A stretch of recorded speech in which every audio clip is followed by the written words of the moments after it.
So doctor Jashwant sir, first of all ఈ video series చాలా రీసెంట్గా స్టార్ట్ చేసాం కాబట్టి మేబీ కొత్త చూసిన వాళ్ళు ఉండొచ్చు. So could you please introduce your self for the audience? My name is Dr. Jeshwant, MBBS MD General Medicine, Consultant Physician Diabetologist in Akash Hospitals. Jashwant sir, నేను స్టాట్స్ రీసెంట్గా చూసాను అనమాట. మనం ఎప్పుడైతే థైరాయిడ్ గురించి పాడ్కాస్ట్ చేస్తామని చూస్తున్నప్పుడు, సో నేను స్టాట్స్ చూస్తే ఇండియాలో 100 పీపుల్లో 11 మెంబర్స్కి థైరాయిడ్ ఉంది. అండ్ అది ఉన్నట్లు కూడా చాలా మందికి తెలియదు. అండ్ ఇంట్రెస్టింగ్ పార్ట్ ఏంటి అంటే, ఇది మిడిల్ ఏజ్, ఓల్డ్ ఏజ్ వాళ్ళకే కాదు, యంగ్ అడల్ట్స్లో కూడా వస్తుందని. యంగ్ అడల్ట్స్ కాదు, పుట్టిన పిల్లల నుంచి వచ్చే అవకాశం ఉంటుంది. అచ్చా, okay okay sir. So thyroid అసలు ఏంటి, ఎక్కడ ఉంటుంది అది బాడీలో? థైరాయిడ్ అంటే ఫస్ట్ ఇది అది ఒక గ్లాండ్, అది దాని నుంచి మనకు హార్మోన్స్ వస్తాయి అన్నమాట. T3, T4 హార్మోన్స్ అని. అది సిచ్యువేట్ అయ్యేది ఉండేది మాత్రం ఇక్కడ మనకు ముందు భాగంలో, ఇక్కడ బటర్ఫ్లై షేప్లో ఉంటుంది, సీతాకోక చిలుకలాగా ఇక్కడ ఉంటుంది. దాని ఫంక్షన్స్, దానికి ఫంక్షన్ ఏంటంటే హార్మోన్స్ రిలీజ్ చేయడం, అది T3, T4 అని. ఇది ఎందుకు ఉపయోగపడతాయంటే మనకి బాడీలో మెటబాలిజం అంటే మెయిన్ మెటబాలిజం అంటే ఫస్ట్ మనం తీసుకునే ఫుడ్ని ఎనర్జీ క్రియేట్ చేసుకునే దానికోసం ఉపయోగపడతాయి. దాంతోపాటు హార్ట్ మీద ఉపయోగపడతాయి, హార్ట్ బీట్కి ఉపయోగపడతాయి, తర్వాత బాడీ టెంపరేచర్ కంట్రోల్కి ఉపయోగపడతాయి, దాని తర్వాత మనకి డైజెషన్ సిస్టమ్కి ఉపయోగపడతాయి. ఇలా చాలా ఫంక్షన్స్ ఉంటాయి వాటికి, థైరాయిడ్ సంబంధించినవి. అండ్ ఈ లేడీస్లో అయితే మెన్స్ట్రల్ సైకిల్కి ఉపయోగపడతాయి, చిన్నపిల్లల్లో బ్రెయిన్ డెవలప్మెంట్ కోసం ఉపయోగపడతాయి, ఫీటస్ అంటే అమ్మ కడుపులో ఉన్నప్పుడు బ్రెయిన్ డెవలప్మెంట్ కోసం థైరాయిడ్ హార్మోన్ ఉపయోగపడుతుంది. థైరాయిడ్ వూంబ్లో నుంచి ఫంక్షనింగ్ ఉంటుంది. అందుకే ప్రెగ్నెన్సీలో థైరాయిడ్ కంట్రోల్ అనేది చాలా ఇంపార్టెంట్. సో ఈ పాయింట్ మధ్యలో కవర్ చేద్దాం. ఫస్ట్ థైరాయిడ్ గ్లాండ్ ఇక్కడ ఉంటుంది, అది హార్మోన్స్ ప్రొడ్యూస్ చేస్తుంది. దాని ఫంక్షనింగ్ మెటబాలిజం అంటే మనం తీసుకునే ఫుడ్ని మన బాడీ ఎనర్జీ రిసోర్సెస్ క్రియేట్ చేయడానికి మెటబాలిజం అంటారు. దాంతోపాటు హార్ట్ పంపింగ్ ఉపయోగపడుతుంది, అంటే ఫాస్ట్ కొట్టుకోవడానికి, తక్కువ కొట్టుకోవడానికి అట్లా. దాంతోపాటు టెంపరేచర్ రెగ్యులేషన్స్కి, దాంతోపాటు ఇట్లా మెన్స్ట్రల్ సైకిల్ డిస్టర్బెన్సెస్కి అట్లా తక్కువ అయితే అట్లా వస్తుంటాయి. దాంతోపాటు ఫీటల్ బ్రెయిన్ డెవలప్మెంట్ కోసం ఉపయోగపడుతుంది. సో అసలు థైరాయిడ్ మనం డిసీజ్ అనుకుంటాం కదా, ఆ థైరాయిడ్ మాల్ ఫంక్షన్ అవ్వడం అసలు దాని ప్రాసెస్ ఏంటి? థైరాయిడ్ ఎలా వస్తుంది? ఫస్ట్ థైరాయిడ్ అనేది మనకి పైన బ్రెయిన్లో హైపోథాలమస్ అని ఉంటుంది. అక్కడ నుంచి థైరాయిడ్ రిలీజింగ్ హార్మోన్ అని ఉంటుంది. ఆ హార్మోన్ వచ్చి బ్రెయిన్ నుంచి వచ్చి మనకి ఇక్కడ గ్లాండ్ ఉంటుంది, థైరాయిడ్ గ్లాండ్. దాని మీద యాక్ట్ అవ్వడం వల్ల అక్కడ నుంచి మనకి T3, T4 అనే హార్మోన్స్ ఉంటాయి. ఈ రెండే మెయిన్ మన బాడీలో ఈ ఫంక్షన్స్ అన్ని క్రియేట్ చేయడం కోసం. ఒకవేళ ఇది తక్కువై పైనుంచి మనకి తక్కువై ఈ గ్లాండ్ రిలీజ్ చేయలేదంటే హైపోథైరాయిడిజం అంటారు. పైనుంచి రిలీజ్ అవుతుంది థైరాయిడ్ రిలీజింగ్ హార్మోన్, బట్ ఇక్కడ గ్లాండ్లో ఏదైనా ఇబ్బంది ఉండి ఇక్కడ నుంచి రాకపోతే దాన్ని హైపోథైరాయిడిజం అంటారు. అది ప్రైమరీ. లేకుండా డైరెక్ట్ ఇది బాగానే ఉంది ఇక్కడ నుంచి రిలీజ్ అవుతున్నాయి, కానీ పైనుంచి ఇబ్బంది ఉంటే అది సెకండరీ. అంటే పైన ఏమన్నా గడ్డల్లాగా, అంటే క్యాన్సర్ గడ్డల్లాగా ఉండడం కానీ, అటువంటి టైంలో సెకండరీ హైపోథైరాయిడిజం అంటారు. ఫస్ట్ హైపోథైరాయిడిజం అంటే మన థైరాయిడ్ గ్లాండ్ నుంచి మనకి హార్మోన్స్ తక్కువ రిలీజ్ కావడం. T3, T4 తక్కువ రిలీజ్ అవుతాయి. దానివల్ల ఏమవుతుంది, మెటబాలిజం తగ్గుతుంది. మెటబాలిజం తక్కువ అయిపోవడం వల్ల ఏమవుతుంది, మనకి తీసుకున్న ఫుడ్ ఎనర్జీ క్రియేట్ కావాలి. ఎనర్జీ క్రియేట్ కావడం వల్ల థైరాయిడ్ పేషెంట్లు ఎప్పుడు, హైపోథైరాయిడ్ పేషెంట్లు ఎప్పుడు ఈజీ ఫెటిక్గా, నీరసంగా, లేజీగా అట్లా ఉంటారు. అండ్ బాడీ టెంపరేచర్ మీద పడుతుంది. బాడీ టెంపరేచర్ మీద పడుతుంది ఏమవుతుందంటే, ఇప్పుడు థైరాయిడ్ హార్మోన్స్ తక్కువ అయిపోవడం వల్ల వాళ్ళు చిన్న ఫ్యాన్ గాలికి కూడా తట్టుకోలేరు. కోల్డ్ ఇంటాలరెన్స్ అంటారు దాన్ని, చలి పెడుతుంది అంటారు. అండ్ మెటబాలిజం తక్కువ అయిపోవడం వల్ల ఆకలి తక్కువ అవుతుంది కానీ లావు అయిపోతుంటారు. అంటే వాళ్ళకి డైజెషన్ అనేది స్లోగా అవుతుంటుంది, దానివల్ల ఆకలి తక్కువ అవుతుంది కానీ ఎక్కువ ఒబేస్ అవుతుంటారు హైపోథైరాయిడిజంలో. అండ్ ఇది కాన్స్టిపేషన్ ప్రాబ్లమ్స్ ఉంటాయి, డైజెషన్ కాన్స్టిపేషన్ ఉంటుంది అట్లా. అండ్ ఇట్లా లేడీస్ మీద మెన్స్ట్రల్ సైకిల్ మీద కూడా పడుతుంది. దానివల్ల కొందరికి పీరియడ్స్ అనేది రెగ్యులర్గా అవ్వవు అట్లా, హైపోథైరాయిడిజం. ఇవి సిమ్టమ్స్ మెయిన్గా. వాళ్ళకు ఉండే సిమ్టమ్స్ ఏంటంటే ఊరికే అలసిపోతుంటారు, మూడ్ చేంజెస్ ఉంటాయి. అండ్ గుండె కొట్టుకోవడం అని చెప్పినాను కదా, హైపోథైరాయిడిజంలో గుండె తక్కువ కొట్టుకుంటుంది, బ్రాడికార్డియా అంటారు దాన్ని, గుండె మీద పనితీరు. అండ్ గట్ ప్రాబ్లమ్స్ అంటే మాల్ డైజెషన్ ఉండదు, ఒబేసిటీ వస్తుంది, అట్లా కోల్డ్ ఇంటాలరెన్స్ వస్తుంది, హెయిర్ లాస్ ఉంటుంది, మెన్స్ట్రల్ ప్రాబ్లమ్స్ ఉంటాయి. అది హైపోథైరాయిడిజం. అదే హైపర్ థైరాయిడిజం అంటే మన థైరాయిడ్ హార్మోన్ ఎక్కువ రిలీజ్ చేస్తుంది. ఎక్కువ రిలీజ్ చేస్తే ఏం చేస్తుంది, ఇప్పుడు చలికి తట్టుకునే వాళ్ళు వేడికి తట్టుకోలేరు, అప్పుడు హీట్ ఇంటాలరెన్స్ వస్తుంది, గుండె పనితీరు ఎక్కువ కొట్టుకుంటుంది, హార్మోన్స్ ఎక్కువ రిలీజ్ కావడం వల్ల, కాబట్టి గుండె ఎక్కువ, అది టాకికార్డియా అంటారు. అట్లా అది డిఫరెన్సెస్. దాంట్లో వెయిట్ లాస్ ఉంటుంది, మెటబాలిజం ఎక్కువ ఉండడం వల్ల వెయిట్ లాస్ ఉంటారు హైపర్ థైరాయిడిజంలో. ఎక్కువ పనిచేస్తుంది కాబట్టి ఎక్కువ ఎనర్జీ బయటకు వస్తుంది కాబట్టి వెయిట్ లాస్ ఉంటారు, దాంట్లో వెయిట్ గెయిన్ ఉంటారు, మెటబాలిజం స్పీడ్ ఉంటుంది కాబట్టి. దీంట్లో మెటబాలిజం స్లో ఉంటుంది కాబట్టి వెయిట్ గెయిన్ ఉంటారు హైపోథైరాయిడిజంలో. అట్లా. అండ్ నేను రీసెర్చ్ చేసినప్పుడు సార్ హైపోథైరాయిడ్ ఎక్కువ ఉంటుంది మన ఇండియన్స్ లో ఆర్ జనరలీ మనుషుల్లో. సో హైపర్ చాలా రేర్గా ఉంటుంది అంటున్నారు. రేర్ అనేది కాదు, ఇన్సిడెంట్స్ చూసుకుంటే హైపోనే ఎక్కువ హైపర్ కంటే. ఎంత పర్సెంటేజ్ ఉంటుంది సార్ మీరు కన్సల్ట్ అయ్యే పేషెంట్స్లో? నేను కన్సల్ట్ అయ్యే పేషెంట్స్లో ఒక 10 మెంబర్స్ తీసుకున్నామంటే 8 మెంబర్స్ హైపోథైరాయిడిజం ఉంటారు, 2 మెంబర్స్ మాత్రమే హైపర్ థైరాయిడిజం ఉంటారు. ఓకే. సో ఇనీషియల్గా బాడీలో ఏమేమి సిమ్టమ్స్ కనపడిస్తుంటాయి ఈ హైపోథైరాయిడ్? బికాస్ 10లో 8 మంది హైపోథైరాయిడ్ ఉంటుంది కాబట్టి let's focus on hypothyroid. So what happens ఇప్పుడు ఎలా మాల్ ఫంక్షన్ అవ్వడం స్టార్ట్ చేస్తుంది అది? అంటే అది ఎలా పనిచేయకపోవడానికి రీజన్ ఏంటి? అది ఫస్ట్ నీరస అంటే ఫస్ట్ రీజన్ ఏంటంటే అయోడిన్ డెఫిషియన్సీ. అయోడిన్ సాల్ట్ తక్కువ తీసుకునడం వల్ల వస్తుంది హైపోథైరాయిడిజం. దాని తర్వాత ఎక్కువ ఎక్స్పోజ్ రేడియేషన్. ఓకే. రేడియేషన్ అంటే ఏ కైండ్ ఆఫ్ రేడియేషన్? మనం ఈవెన్ ఎక్స్రే కానీ, సిటీ, ఎంఆర్ఐస్, లేకపోతే కొన్ని లిథియం బ్యాటరీ ఫ్యాక్ట్స్ పనిచేస్తుంటారు కదా, వాళ్ళకి అట్లా హై ఎక్స్పోజర్ ఉన్న వాళ్ళలో థైరాయిడ్ రావడానికి ఈజీగా ఆస్కారం ఉంటుంది. ఫస్ట్ వచ్చేసి అయోడిన్ డెఫిషియన్సీ, అయోడిన్ సాల్ట్ తక్కువ తీసుకోవడం వల్ల వచ్చేది. సెకండ్ ఆటో ఇమ్యూన్ డిసీజెస్ ఉంటాయి. ఆటో ఇమ్యూన్ అంటే మన బాడీలో మనకి ప్రొటెక్ట్ చేసే ఇమ్యూన్ సిస్టమే మనకి డ్యామేజ్ కలిగిస్తుంది, అది ఆటో ఇమ్యూన్లో ఏమైతే హషిమోటో థైరాయిడిటిస్ అంటారు దాన్ని. అది ఎక్కువ ఉమెన్కి వచ్చే అవకాశం ఉంటుంది. ఎందుకు సార్? ఉమెన్లో ఏంటంటే కంపారిటివ్ టు మెన్ వాళ్ళకి ఇమ్యూన్ సిస్టమ్ ఎక్కువ ఉంటుంది, ఎక్కువ ఉండడం వల్లనే ఆటో ఇమ్యూన్ డెవలప్ అవుతుంది.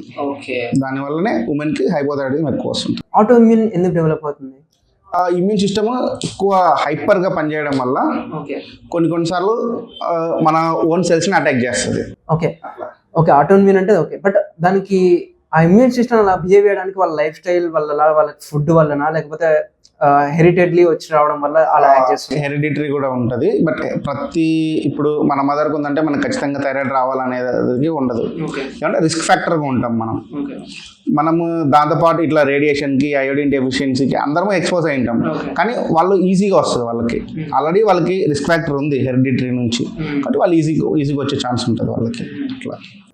సో అయోడిన్ డెఫిషియన్సీ ఉండడం వల్ల అండ్ రేడియేషన్ ఎక్స్పోజర్ వల్ల ఇంకేమైనా ఉన్నాయా? హెరిడిటరీ మదర్ నుంచి రావచ్చు. Auto immune. అదే స్ట్రెస్ అనేది డైరెక్ట్ కాజ్ కాదు హైపోథైరాయిడిజంకి. ఇట్లా రిస్క్ ఫ్యాక్టర్ హెరిడిటరీ మదర్ నుంచి ఉంది, అండ్ ఇలాగే అయోడిన్ డెఫిషియన్సీ ఉంది, ఇట్లాగే రేడియేషన్ ఎక్స్పోజర్ ఎక్కువ ఉన్న వాళ్ళలో ఈ స్ట్రెస్ అనేది కూడా తోడైతే ఈజీగా వచ్చే అవకాశం ఉంటుంది. డైరెక్ట్ స్ట్రెస్ అనేది రీజన్ కాదు హైపోథైరాయిడిజం. బికాస్ ఎందుకు మెన్షన్ చేశానంటే యాజ్ యూ సెడ్ ఇక్కడ నుంచి సిగ్నల్స్ రావాలి థైరాయిడ్ గ్లాండ్కి అని చెప్పారు కదా. సో స్ట్రెస్ ఎక్కువ తీసుకున్నప్పుడు బ్రెయిన్ పైన ఎఫెక్టివ్ అయితే దాని ఫంక్షనింగ్ ఏమైనా మిస్ అలైన్ అయ్యి అలా వచ్చే ఛాన్సెస్? అట్లా లేదు. సిమ్టమ్స్ లేకుండా థైరాయిడ్ ఉండొచ్చా? అది సబ్ క్లినికల్ థైరాయిడ్ అంటారు. TSH చూసుకుంటాము. TSH ఎక్కువగా హైపోథైరాయిడిజంలో ఫస్ట్ TSH వాల్యూ తక్కువ ఉండాలి. T3 T4 TSH వాల్యూ ఎక్కువ ఉండాలి, T3 T4 తక్కువ ఉండాలి. కొందరు ఏముంటుంది TSH వాల్యూ ఎక్కువ ఉంటుంది. TSH అంటే అదే థైరాయిడ్ స్టిమ్యులేటింగ్ హార్మోన్, మన హైపోథాలమస్ నుంచి వచ్చి ఈ గ్లాండ్ స్టిమ్యులేట్ చేస్తుంది కదా, అది TSH. ఓకే, దాని చెప్తుంది నువ్వు T3 T4 ని జనరేట్ చేయని చెప్తుంది. అది ఎక్కువ ఉంటుంది. కానీ ఈరోజు నార్మల్గా ఉంటాయి. దాన్ని సబ్ క్లినికల్ హైపోథైరాయిడిజం అంటాము.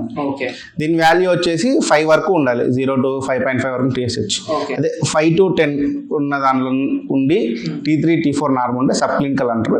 వీటిలో ఇటువంటి కండిషన్స్లో, ఇటువంటి పేషెంట్స్లో సిమ్టమ్స్ తక్కువ కనపడతాయి. వీటిని ట్రీట్ చేసుకునే అవసరం కూడా లేదు. ఓన్లీ ఎప్పుడు ట్రీట్ చేసుకోవాలంటే ఓన్లీ ప్రెగ్నెన్సీ టైంలో చేసుకోవాలి. లేకుంటే వాళ్ళకి ఆటో ఇమ్యూన్ చెప్పినట్లు హషిమోటోస్ అని, అది దాని సపరేట్ యాంటీ TPO టెస్ట్లు అని ఉంటాయి. అవి చేయించుకునే పాజిటివ్ వస్తేనే ట్రీట్ చేసుకోవాలి. అంతకు మించి ఇంకోటి సిక్ థైరాయిడ్ అని ఉంటాం. మనము ఏదైనా హాస్పిటల్ అడ్మిషన్లో ఉన్నప్పుడు నువ్వు అడిగిన స్ట్రెస్ వల్ల అని అప్పుడు పెరుగుతుంది, దాన్ని ట్రీట్ చేయాల్సిన అవసరం లేదు. టీఎస్హెచ్ పెరుగుతుంది, దాన్ని సిక్యూర్ థైరాయిడ్ అంటాం. అది కంటిన్యూస్గా మనకు థైరాయిడ్ ఉన్నట్టు కాదు, ఓన్లీ హాస్పిటల్ అడ్మిషన్ ఐసీయూలో ఉన్న పేషెంట్ వాళ్ళు మాత్రం పెరిగినప్పుడు మాత్రమే ట్రీట్ చేయాల్సిన అవసరం లేదు దాన్ని. సో హైపోథైరాయిడ్ ఉన్న వాళ్ళకి ఒబిసిటీ పెరుగుతుంది బికాస్ మెటబాలిజం స్లో అవుతుంది. ఓకే, సో ఫర్ ఎగ్జాంపుల్ ఏం సింటమ్స్ లేవు, నేను ఒబిసిటీ కొంచెం ఒబేస్ అవుతున్నా అంటే థైరాయిడ్ టెస్ట్ చేయించుకుంటే మంచిది అంటారు. థైరాయిడ్ కూడా ఎవాల్యుయేట్ చేసుకోవాలి. థైరాయిడ్ తప్ప డిఫరెంట్ కాజెస్ ఉంటాయి ఒబేసిటీకి, అవన్నీ ఎవాల్యుయేట్ చేసుకోవాలి.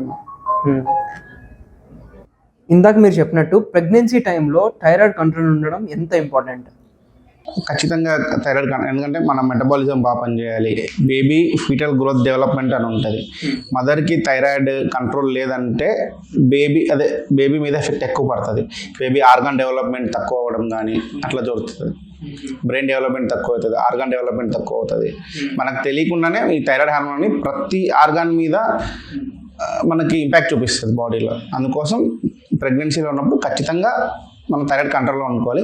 నార్మల్ పేషెంట్ థైరాయిడ్ ట్యాబ్లెట్ ఎంత వాడుతున్నాడో ప్రెగ్నెన్సీ టైంలో దానికి 25% ఎక్కువ వాడాలి డోసేజ్.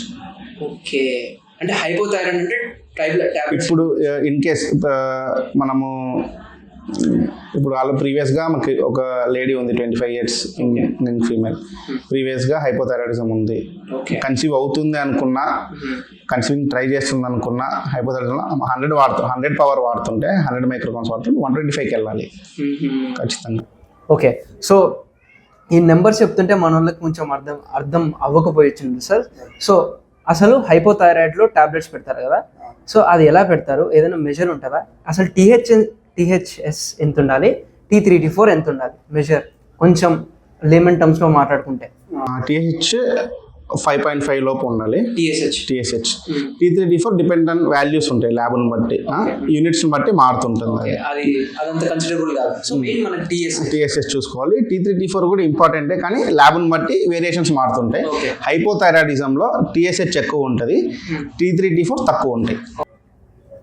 నార్మల్గా హైపోథైరాయిడ్ ఒక యావరేజ్గా ఉన్న వాళ్ళకి ఈ వాల్యూస్ ఎంత ఉంటాయి? అరౌండ్ 0.1 నుంచి టీఎస్హెచ్ 5 వరకు ఉంటుంది. ఓకే, అది ఎక్కువ అంటారా? Normal value. ఎక్కువ ఉన్న వాళ్ళకి మీరు చూసిన కేసెస్లో ఎక్కువ ఉన్న వాళ్ళు ఎట్లా? చాలా మంది ఒక టీఎస్హెచ్ 100, మోర్ దెన్ 100, 50, 70, 125, 130 చేసిన 200 చూసిన వాళ్ళు కూడా ఉన్నాయి కొన్ని. ఓకే, సో ఇలా ఉన్న వాళ్ళకి మేబీ టీఎస్హెచ్ 100 ఉన్న వాళ్ళకి మెడిసిన్స్ ఎలా రికమెండ్ చేస్తారు, ఐ మీన్ డోస్ ఎలా రికమెండ్ చేస్తారు? అకార్డింగ్ టు గైడ్ లైన్స్ ఏంటంటే పర్ కిలో 1.6 మైక్రోగ్రామ్స్ లెక్క తీసుకోవాలి. ఓకే, కానీ అది డిపెండ్స్ అపాన్ ఫిజిషియన్ డెసిషన్. అది ఈ పేషెంట్ కింద నీడ్ ఉంటుందా లేదా అని గైడ్ లైన్స్ ప్రకారం అయితే, మనకి ఎవిడెన్స్ బేస్డ్ మెడిసిన్ ప్రకారం అయితే పర్ కిలో, ఇప్పుడు నువ్వు 70 kgs ఉన్నావు, 1.6 అట్లా లెక్కేసుకుంటే నియర్ బై 100 వస్తుంది. అట్లా పెట్టుకోవచ్చు. లేదా ఫిజిషియన్ ఫాలో అప్ అవుతుంది, దాన్ని బట్టి ఫిజిషియన్ మార్చుకుంటూ ఉంటాడు. అది డాక్టర్స్ చాయిస్ లాగా ఉంటుంది. సో ఇప్పుడు థైరాయిడ్ మనకి ఫంక్షనింగ్ అవ్వక T3 T4 తక్కువ అవుతున్నాయి మన బాడీలో, సో మనం అది ఎక్స్టర్నల్గా ఇస్తున్నాం టాబ్లెట్ రూపంలో. సో దట్స్ ద పాయింట్, అది హైపోథైరాయిడిజం. సో 100 mg అంటే కొంచెం తక్కువ ఉన్నట్టు, 125 అంటే కొంచెం ఎక్కువ ఉన్నట్టు, 150 అంటే ఇంకా ఎక్కువ ఉన్నట్టు, అంటే తక్కువ హార్మోన్స్ మనకి ఉన్నట్టు. అంతేనా?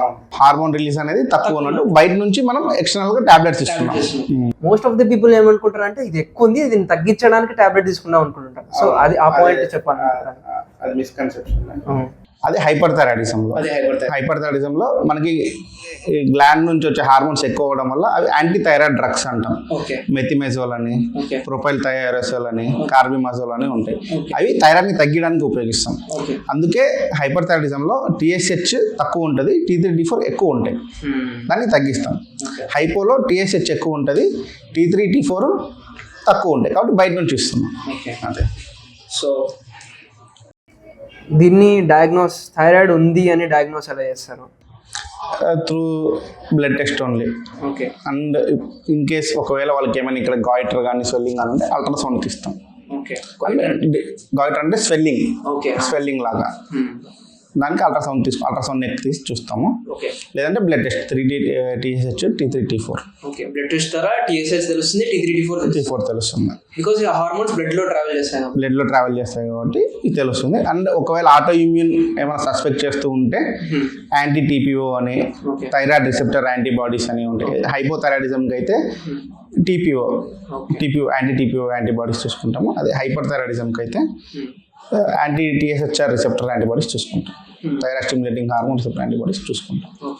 థైరాయిడ్ డయాగ్నోస్ చేసి థైరాయిడ్ హార్మోన్స్ బాడీలో తక్కువ ప్రొడ్యూస్ అవుతున్నాయని తెచ్చిన వాళ్ళకి ఏమేమి ట్రీట్మెంట్ చేస్తారు? ఓన్లీ టాబ్లెట్ ఇస్తారా, లేకపోతే వాళ్ళకి ఫుడ్ చేంజెస్ ఏమైనా చెప్తారా, లైఫ్ స్టైల్ చేంజెస్ ఏమైనా చెప్తారా? ఫస్ట్ ఇనిషియల్గా మెడికేషన్స్ పెట్టుకుంటాము. దాంతోపాటు చాలామంది అడిగే క్వశ్చన్లు మనకి రాగానే, సార్ నేను ఏవి తినకూడదు థైరాయిడ్ రాగానే, క్యాబేజ్ తినకూడదా, క్యాలీఫ్లవర్ తినకూడదా? ఫస్ట్ వాళ్ళకి అయోడినైజ్ సాల్ట్ తీసుకోమని చెప్తాం. క్యాబేజీ తినొచ్చు, క్యాలీఫ్లవర్ తినొచ్చు, మిగతా ఏవైనా తీసుకోవచ్చు, కానీ తక్కువ మోతాదులో తీసుకోవాలి. అండ్ రాగా తీసుకోవచ్చు, అంటే ఉడకబెట్టుకొని తినాలి అండ్ తక్కువ మోతాదులో తీసుకోవాలి. కంప్లీట్గా ఆపడం అనేది ఉండదు. ఎందుకంటే గైట్రోజెన్స్ అని ఉంటాయి క్యాబేజీ క్యాలీఫ్లవర్లో.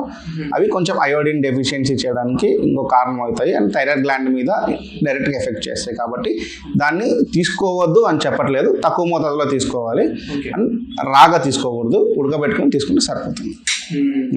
సో అన్ని తినొచ్చు అంటే క్యాబేజీ క్యాలీఫ్లవర్ లిమిటెడ్గా తీసుకోవాలి అండ్ బాయిల్ చేసుకుంటే గైట్రోజన్స్ అనేవి పోతాయి. కాబట్టి యాక్ట్ చేస్తాయి థైరాయిడ్ గ్లాండ్ మీద. అంటే వాపు అట్లా ఏం రావు, డైరెక్ట్గా అది కెమికల్ ఇంబ్యాలెన్స్ అట్లా జరుగుతుంది అట్లా.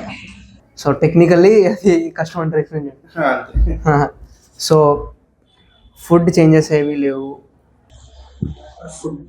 అంటే లైఫ్ స్టైల్ బ్యాలెన్స్ అంటే రెగ్యులర్గా వాకింగ్ చేయడం, కొంచెం స్ట్రెస్ తగ్గించుకుంటూ వర్క్ లైఫ్ బ్యాలెన్స్ మెయింటైన్ చేసుకోవడం సరిపోతుంది. స్పెసిఫిక్గా చేయాలనేది ఏమీ ఉండదు. సరే, ఇన్ని పాడ్కాస్ట్ చేసాం కదా, ఆల్మోస్ట్ ఇప్పుడు మేబీ 5-6 పాడ్కాస్ట్ చేస్తాం. డిఫరెంట్ డాక్టర్స్తో మాట్లాడడం మేము. Almost they all recommend one thing, like diabetes. Srihari సార్తో డయాబెటీస్ గురించి చేస్తాం, లైక్ దాని తర్వాత రవి సార్ తోటి బోన్స్ గురించి చేస్తాం, నీ ఆర్థరైటిస్ మీద చేస్తాం. సో ఇలా డిఫరెంట్ డాక్టర్స్తో మాట్లాడిన తర్వాత they all come down to one thing. ఒకటి, బ్యాలెన్స్డ్ డైట్ తీసుకోండి, ఫైబర్, కార్బోహైడ్రేట్స్ అండ్ ప్రోటీన్ మంచిగా ఉన్న డైట్ తీసుకోండి. మంచిగా ఉన్న సెన్స్ బ్యాలెన్స్డ్ డైట్ తీసుకోండి. మూమెంట్ ఖచ్చితంగా ఉండేలాగా చూసుకోండి. అదే లైఫ్ స్టైల్ చేంజెస్ అంటే మనం తీసుకునే ఒక మీల్లో 50% ప్రోటీన్ ఉండాలి, 30% కార్బ్స్ ఉండాలి, 20% ఫ్యాట్స్ ఉండాలి. ఇదే బ్యాలెన్స్డ్ డైట్ అంటే. అది ఏ విధమైన చికెన్ అవని, ఎగ్స్ అవని, పన్నీర్ అవని, ఎట్లయినా 50% ప్రోటీన్ ఉండేలా ఉండాలి, 30% కార్బ్స్ ఉండేలా ఉండాలి, 20% ఫ్యాట్. అట్లా అది బ్యాలెన్స్డ్ డైట్ తీసుకొని daily evening 30 minutes brisk walking, జిమ్కి ఎక్సర్సైజ్ చేసిన అవసరం లేదు, వాకింగ్ చేసినా చాలు. అండ్ మైండ్, అన్నిటికంటే మైండ్ పీస్ఫుల్గా ఉండాలి అంటారు. ఎందుకంటే మైండ్ వల్లనే అన్ని ప్రాబ్లమ్స్ వస్తాయి. ఎప్పుడైతే మైండ్ డిస్టర్బ్ ఉండదో, నువ్వు ఫుడ్ సరిగ్గా తీసుకోవు, నీకు బయటికి వెళ్ళాలని ఉండదని. Even mind to gut relation కూడా ఉంటుంది, ఖచ్చితంగా ఉంటుంది. ఇప్పుడు కొంతమంది థైరాయిడ్ పేషెంట్స్ ఉంటారు, ఎస్పెషల్లీ మా రిలేటివ్స్ కూడా ఉన్నారు. థైరాయిడ్ మెడిసిన్ మధ్యలో ఆపేస్తుంటారు. వాళ్ళు నాకు బాగానే ఉంది, నేను మధ్యలో ఆపేస్తుంటారు. వాళ్ళకి ఏం ఎఫెక్ట్స్ పడుతుంది? అదే పెద్ద మిస్టేక్. చాలామంది ఏం చేస్తారంటే TSH అని చెప్పాను కదా, అది ఎక్కువ ఉండింది, కంట్రోల్లోకి వచ్చింటుంది. కంట్రోల్లోకి రాగానే నాకు తగ్గిపోయింది, ఏం లేదు అని ఆపేస్తారు. అది ఎందుకు తగ్గింది? మనము బయట నుంచి హార్మోన్స్ ఇవ్వడం వల్ల నార్మలైజ్ అయింది. అది వన్స్ టాబ్లెట్ స్టాప్ చేసిన తర్వాత ఏమవుతుంది, మళ్ళీ బ్యాక్ టు మళ్ళీ వస్తుంది, మళ్ళీ పెరిగిపోతుంది. చాలా మంది కేసులు ఇప్పుడు ఓపీడీలకు అట్లనే వస్తున్నారు. సేమ్ కంప్లైంట్, సార్ నాకు నీరసంగా ఉంటుంది, నాకు ఏం పని చేయాలనిపించట్లేదు, లావ్ అవుతున్నా, నేను తక్కువ తింటున్నా, లావ్ అవుతున్నా అనే కంప్లైంట్స్తోనే ఎక్కువ మంది వస్తున్నారు. ఇట్లా థైరాయిడ్ ఆల్రెడీ ఒక 2 months వాడతారా, 2 months వాడి ఇంకా నార్మలైజ్ అయిపోయింది, ఇంకా వాడొద్దు అని చెప్పి వస్తారు. అంటే మనము డోస్ అడ్జస్ట్మెంట్ చేసుకుంటూ ఉండాలి. వాళ్ళకి ఈ డోస్లో వాళ్ళకి మెయింటైన్ అవుతుంది అంటే అదే డోస్ మెయింటైన్ చేయాలి. అని తగ్గుతుంది హైపో నుంచి. ఒక్కోసారి మనం బయట థైరాయిడ్ హార్మోన్ ఇస్తున్నాం కదా, అది ఎక్కువ అవుతున్న స్టేజ్ మనకు తెలుస్తుంది, అర్థమవుతుంది. గుండె దడదడగా ఉండడము అట్లా స్టేజ్లో డోస్ తగ్గించుకుంటూ మళ్ళీ వాడుకోవాలి. ఇది చేయడం రాంగ్. చాలామంది పేషెంట్స్ అట్లానే చేస్తున్నారు. థైరాయిడ్ తగ్గిపోయింది కదా, నార్మలైజ్ అయిపోయింది కదా అని చెప్పి టాబ్లెట్స్ కంప్లీట్గా ఆపేసి మళ్ళీ సిమ్టమ్స్ పెరిగిన తర్వాత వస్తున్నారు. అది. అండ్ కొంతమంది మెడిసిన్ నార్మల్గా అయితే మార్నింగ్ యూజ్ చేయమని చెప్తారు కానీ సార్ ఇది మార్నింగే యూజ్ చేయమని ఎందుకు చెప్తారు? బెటర్ అబ్జార్ప్షన్ కోసం. థైరాయిడ్ టాబ్లెట్ అనేది ఎర్లీ మార్నింగ్ ఎంప్టీ స్టమక్ మీద వేసుకుంటే ఈజీగా అబ్జర్వ్ అవుతుంది. ఈజీగా అబ్జర్వ్ అంటే గట్లో మనకి ఈజీగా అబ్జర్వ్ అవుతుంది. దానికోసమే ఎర్లీ మార్నింగ్ వేసుకోవాలని. ఇప్పుడు మనం ఒకసారి గ్యాస్ టాబ్లెట్తో పాటు థైరాయిడ్ టాబ్లెట్ వేసుకుంటున్నామంటే థైరాయిడ్ టాబ్లెట్ వేసుకున్న హాఫ్ అన్ అవర్కి కానీ గ్యాస్ టాబ్లెట్ వేసుకోకూడదు. అండ్ ఇన్ కేస్ నువ్వు ఏదైనా ఐరన్ కానీ కాల్షియం కానీ అట్లా వేసుకుంటే 4 hours వెయిట్ చేయాలి థైరాయిడ్ వేసుకున్న తర్వాత. అట్లా వేసుకుంటే థైరాయిడ్ అబ్జార్ప్షన్ బాగుంటుంది. లేదంటే ఈ రెండు ఒకేసారి వేసుకుంటే థైరాయిడ్ అనేది ఈ టాబ్లెట్ యొక్క అబ్జార్ప్షన్ బాడీలో బ్లడ్లోకి తక్కువ ఉంటుంది. ఓకే, అంటే అంత ఎఫెక్టివ్గా పనిచేయదు. ఓకే. అండ్ ఇంకోటి సార్, మీరు మెన్షన్ చేశారు కదా ఇంత గ్యాప్ ఉండాలి అని మెడిసిన్కి ఫుడ్ కూడా ఏమైనా గ్యాప్ ఉండాలా? Because half an hour. So thyroid తీసుకునే హాఫ్ అన్ అవర్ తర్వాత వరకు ఏం తీసుకోవాలి? ఎందుకంటే మనం డైరెక్ట్ ట్యాబ్లెట్ వేసుకుంటామా, ఏమి ఉండదు కాబట్టి ఈజీగా ఫస్ట్ మనకి వేసుకున్న ట్యాబ్లెట్ మనకి పొట్టలో నుంచే బ్లడ్లోకి వెళ్ళాలి. అక్కడ నుంచే అబ్జర్వ్ అయ్యి లివర్ దగ్గరికి వెళ్ళి మెటబాలిజం అయ్యి బ్లడ్లోకి వెళ్ళాలి. మనం ఏం తీసుకోకపోతే బెటర్ అబ్జార్ప్షన్ ఉంటుంది. దాంతోపాటు మనం ఏమైనా తీసుకుంటే ఇది అబ్జర్వ్ కావాలి, అది అబ్జర్వ్ కావాలి కాబట్టి దీని మీద ఎఫెక్ట్ పడుతుంది. ఇది 100% మనకు రావాల్సిన రిజల్ట్ రాదు. అందుకోసం హాఫ్ అన్ అవర్ ముందే తీసుకోవాలి. విత్ ఎంప్టీ స్టమక్ తీసుకోవాలి థైరాయిడ్ ట్యాబ్లెట్. నెక్ స్వెల్లింగ్ ఉంటే ఖచ్చితంగా థైరాయిడ్ ప్రాబ్లం అని ఫిక్స్ అవ్వాలా? నెక్ ఇక్కడ మనకి లింఫ్ నోడ్స్ అని చాలా ఉంటాయి. ఓన్లీ లింఫ్ నోడ్ చాలా ఉంటాయి. ఒకవేళ లింఫ్ నోడ్ ఎన్లార్జ్మెంట్ ఉన్నా కానీ నెక్ స్వెల్లింగ్ వస్తుంది. అండ్ దానికి మనం చూసుకోవడం కోసం అల్ట్రాసౌండ్ చేసుకోవాలి ఖచ్చితంగా. మనం ఎగ్జామినేషన్లో తెలిసిపోద్ది. ఇక్కడ డౌట్ ఉంటే అల్ట్రాసౌండ్ చేసుకోవాలి. ప్రతి నెక్ స్వెల్లింగ్ థైరాయిడ్ కాదు. ఓకే, ప్రతి నెక్ స్వెల్లింగ్ థైరాయిడ్ కాదు, కానీ డాక్టర్కి కన్సల్ట్ కావడం బెటర్ చాయిస్. ఓకే. ఎందుకు విమెన్కి ఎక్కువ హైపోథైరాయిడ్ వస్తుంది? దానివల్ల ఓపెన్లో ఏమేమి ప్రాబ్లమ్స్ వస్తాయి? అదే మెయిన్గా ఎక్కువ అదే అయోడిన్ డెఫిషియన్సీ వల్ల. అయోడిన్ సాల్ట్లో అయోడిన్ అని ఉంటుంది. అది తక్కువ తీసుకోవడం వల్లే మెయిన్గా హైపోథైరాయిడిజం వస్తుంది. సార్ నాకు ఒక డౌట్ సార్, ఇప్పుడు ప్రతి ఒక్కరి ఇంట్లో ఆల్మోస్ట్ సాల్ట్స్ యూజ్ చేస్తారు. అండ్ ఐనోజిన్ సాల్ట్స్ ఈ మధ్య అది మొత్తం జనరలైజ్ అయిపోయింది కాబట్టి అయోడిన్ సాల్టే ఉంటుంది. బట్ ఎందుకు ఇన్ని కేసెస్ వస్తున్నాయి? ఇంతకుముందు మనకు అయోడిన్ సాల్ట్ ఉండేది కాదు. ఎక్కువ వచ్చే వాళ్ళు లేడీసే ఉంటున్నారు. వాళ్ళు ఆటో ఇమ్యూన్ హాషిమోటోస్ థైరాయిడిటిస్ అంటారు. అదే ఎక్కువగా వస్తుంది. అందువల్ల జెనెటిక్ కండిషన్స్. అండ్ మేబీ నేను చూసినప్పుడు కూడా ఉమెన్లో థైరాయిడ్ ఎక్కువ ఉంటుంది కానీ మెన్లో థైరాయిడ్ ఎక్కువ ఉంటుంది. దట్స్ ఓన్లీ దానికి అదే చెప్తున్నాను కదా, మనకంటే లేడీస్కి ఇమ్యూన్ సిస్టమ్ ఎక్కువ వర్క్ అవుతుంది. ఎక్కువ వర్క్ అవడం వల్లే ఆటో ఇమ్యూన్ డెవలప్ అయ్యే ఛాన్స్ వాళ్ళకి ఎక్కువ ఉంటుంది. అంటే ఇమ్యూన్ ఇప్పుడు ఏదైనా మనకి బ్యాక్టీరియా లోపలికి ఎంటర్ అవుతే ఇమ్యూన్ సిస్టమ్ దాన్ని ఫైట్ చేసి చంపేయాలి. కొన్నిసార్లు ఏం చేస్తుంది, మన ఓన్ సెల్స్నే చంపుతుంది. వాళ్ళలో ఎక్కువ ఇమ్యూన్ ఉంటుంది కాబట్టి ఆటో ఇమ్యూన్ లేడీస్కి ఎక్కువ వచ్చే అవకాశం ఉంటుంది. అందులో ఈస్ట్రోజన్ హార్మోన్స్ అది వాళ్ళలో ఎక్కువ ఉంటాయి కాబట్టి అది ఇంకో రీజన్. థైరాయిడ్కి మెంటల్ హెల్త్కి ఏమైనా కనెక్షన్ ఉందా? ఖచ్చితంగా ఉంటే ఏమేమి ఎఫెక్ట్స్ ఉంటాయి? లో మూడ్. ఫస్ట్ ఆఫ్ ఆల్ ఎలా కనెక్షన్ ఉంటుంది మెంటల్ హెల్త్కి? అంటే థైరాయిడ్ అనేది బ్రెయిన్ డెవలప్మెంట్ మీద ఉపయోగపడుతుంది అని చెప్తున్నాను కదా. బ్రెయిన్ డెవలప్మెంట్ మీద ఉపయోగపడుతుంది, బ్రెయిన్ ఫంక్షనింగ్కి ఉపయోగపడుతుంది. దానివల్ల మనకి లో మూడ్, డోపమైన్ అవన్నీ తగ్గే అవకాశం ఉంటుంది థైరాయిడ్ వల్ల. దానివల్ల మనకి లో మూడ్, అందుకే నీరసంగా ఉండడం, డిప్రెషన్, అట్లా ఓవర్ థింకింగ్ అట్లా వస్తాయి థైరాయిడ్ ఉండడం వల్ల. ఇప్పుడు థైరాయిడ్ ఉండడం వల్ల ADHD వచ్చే ఛాన్సెస్ ఏమంటాయి? థైరాయిడ్ తక్కువ ఉండడం వల్ల అది చిన్నపిల్లల్లో వస్తుంది ఎక్కువ. ADHD attention deficit hyper active disorder అని చిన్నపిల్లల్లో ఉంటుంది. అది మ్యాక్సిమం 12 years లోపే కనుక్కొని ట్రీట్ చేసుకోవచ్చు. అందుకే ప్రెగ్నెన్సీ అప్పుడు థైరాయిడ్ కంట్రోల్ అనేది ఇంపార్టెంట్. సో బేబీకి ADHD వచ్చే ఛాన్సెస్ అది చిన్నపిల్లల్లో ఎక్కువ ఉంటుంది. ADHD మన చిన్నప్పుడే కనుక్కోగలం ADHD డిసార్డర్ అనేది. ఇప్పుడు థైరాయిడ్ ఒక ఫ్యాక్టర్, రిస్క్ ఫ్యాక్టర్ కంప్లీట్ దానివల్ల కాదు, risk factor one of the factor. వచ్చే ఛాన్సెస్ లో థైరాయిడ్ తక్కువ ఉంటే AD వచ్చే ఛాన్సెస్ ఎక్కువ ఉంటాయి, ADHD వచ్చే ఛాన్సెస్ ఎక్కువ ఉంటుంది. ఓకే, సర్జరీ ఎప్పుడు అవసరం పడుతుంది? సర్జరీ అనేది థైరాయిడ్ గ్లాండ్, ఇప్పుడు ట్యూమర్స్ ఉంటాయి, థైరాయిడ్ క్యాన్సర్స్ ఉంటాయి. బాగా స్వెల్లింగ్ ఎక్కువైనప్పుడు కానీ ఈవెన్ థైరాయిడ్ హార్మోన్స్ కంట్రోల్ లేనప్పుడు కానీ బాగా మనకి ఏదైనా కాస్మెటిక్ నీడ్ ఉన్నదంటే మనకి బాగా స్వెల్ అయిపోయి మనకి బాగా అనిపించట్లేదు, లేకపోతే ఏదైనా క్యాన్సర్గా మారిపోయినప్పుడు కానీ గాయిటర్ అని చెప్పిన లాభం వస్తుంది, అప్పుడు థైరాయిడెక్టమీ చేసుకుంటారు మ్యాక్సిమం. అదే దానికి అవ్వడానికి అట్లా రీజన్ ఏంటి సార్? ఇప్పుడు టాబ్లెట్స్ వాడుతున్నారు అయినా కానీ స్వెల్లింగ్ అయిపోవడం, మీ కేసెస్లో అలాంటివి చూసారా? మీ కేసెస్లో చూస్తూనే ఉంటాం అటువంటి కేసెస్లో. అంటే పూర్ కాంప్లియన్స్ టు టాబ్లెట్స్, అంటే టాబ్లెట్స్ వాళ్ళకి కాంప్లియన్స్ కాదు, సరిగా వర్క్ అవ్వట్లేదు టాబ్లెట్స్, అటువంటి టైంలో థైరాయిడ్ చేసుకోవాల్సింది. అని క్యాన్సర్గా మారుతాయి కొన్ని డైరెక్ట్ ఇట్లా హైపర్గా రాకుండా డైరెక్ట్ స్వెల్లింగ్ వచ్చేసి ఉంటుంది, క్యాన్సర్గా మారిపోయి ఉంటుంది అప్పటికే. ఇప్పుడు థైరాయిడ్ చేసుకుంటారు. ఇట్లా థైరాయిడ్ గురించి అందరికీ తెలియాల్సిన ఒక ఇంపార్టెంట్ మెసేజ్ ఏంటి? థైరాయిడ్ గ్లాండ్ అనేది చూడడానికి చిన్నగానే ఉంటుంది, కానీ దీన్ని కంట్రోల్లో ఉంచుకోవడం చాలా ఇంపార్టెంటే.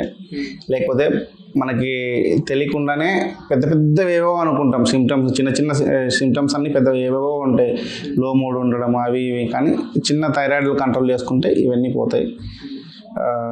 ఖచ్చితంగా అందరూ ఇయర్లీ వన్స్ కానీ థైరాయిడ్ ఫంక్షన్ చేసుకోవడం బెటర్. అండ్ ఇప్పుడు థైరాయిడ్ ఉన్న వాళ్ళు 2 monthsకి ఒకసారి చేయించుకుంటే బెటర్. ఇంకా 6 weeksకే చేయించుకోవాలి యాక్చువల్లీ, బట్ 2 months ఇనిషియల్ ఫాలోఅప్లో. తర్వాత కొన్ని రోజులు పోయిన తర్వాత 6 months అట్లా వాళ్ళకి ఒక స్టాండర్డ్ అయిన తర్వాత, ఒక వాల్యూ నార్మలైజ్ అయిన తర్వాత 6 months అట్లా చేయించుకుంటే సరిపోతుంది. నార్మల్గా అయితే 6 weeks అట్లా చేయించుకోవాలి. లైఫ్ స్టైల్ చేంజెస్, స్ట్రెస్ తక్కువ, బ్యాలెన్స్డ్ డైట్ తీసుకొని సరిపోతుంది. అదే నాకు ఒక డౌట్ సార్, ఇప్పుడు మనం థైరాయిడ్ తక్కువ ప్రొడ్యూస్ అవుతుందని టాబ్లెట్స్ బయట నుంచి ఇస్తున్నాం, బట్ క్యాన్సర్ వచ్చినప్పుడు కట్ చేస్తే ఆ ఫంక్షన్కి ఏం ప్రాబ్లం రాదు సార్? T3 T4 ఎక్కడి నుంచి మనం బయట నుంచి అప్పుడు వాళ్ళు లైఫ్ లాంగ్ సప్లిమెంట్స్ మీద ఉండాల్సిందే. అప్పుడు లైఫ్ లాంగ్ సప్లిమెంట్స్ మీద ఉంటారు వాళ్ళు. కొంచెం కూడా అంటే క్యాన్సర్ వచ్చిన అంటే మనకి ఇవి ఇట్లా ఉంటుంది టోటల్ థైరాయిడెక్టమీ అని, టోటల్ గ్లాండ్ తీసేస్తారు, కొన్ని దాంట్లో మొత్తం తీసేసి కొంచెం ఉంచుతారు. అప్పుడు వాళ్ళకి లైఫ్ లాంగ్ సప్లిమెంట్స్ ఇచ్చేస్తారు, థైరాయిడ్ టాబ్లెట్స్ ఇస్తారు. కొన్నిసార్లు సబ్ టోటల్ అంటారు, సగమే తీస్తారు. అప్పుడు వాళ్ళకి అవసరం పడకపోవచ్చు లైఫ్ లాంగ్, ఇంకో పక్కన గ్లాండ్ ఉంది కాబట్టి అట్లా తక్కువ డోస్ పెట్టి మేనేజ్ చేస్తారు. That's it, sir. Thank you for your time. Okay, thank you.